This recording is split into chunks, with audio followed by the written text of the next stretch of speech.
The next day, smoke and charred wreckage are all that remain of Air France Flight 358. Canada's Transportation Safety Board quickly begins investigating the accident.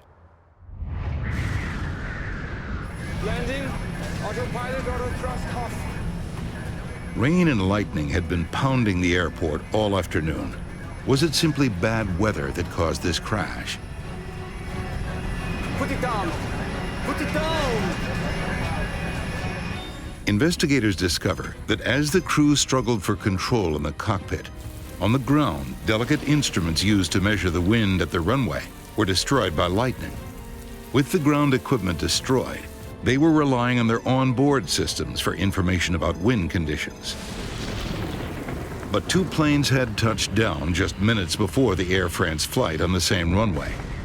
The crews of those planes did their best to inform air traffic control of the tricky conditions. Air France 358, this is Toronto Tower. Toronto Tower, Air France 358, go ahead. You are cleared to land runway 24 left. Be advised, preceding aircraft reports braking action is poor, and they estimate the surface winds near the runway as 290 degrees at 15 to 20 knots. Braking poor, 15 knots, gust. 23-mile-an-hour winds are strong, but are well within the allowable range for landing an A340.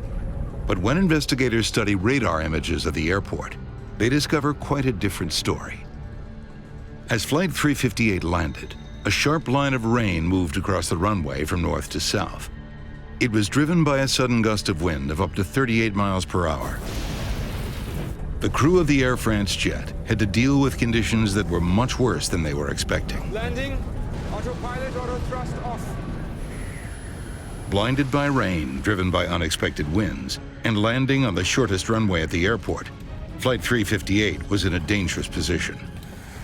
But even in bad conditions, even on a short runway, the crew had more than 9,800 feet in which to land their plane. It should have been enough. To find out why it wasn't, investigators looked to the past. In 1999, an eerily similar accident took place in Little Rock, Arkansas. Struggling with unpredictable weather, the crew of an American Airlines jet landed their plane only to have it skid off the runway.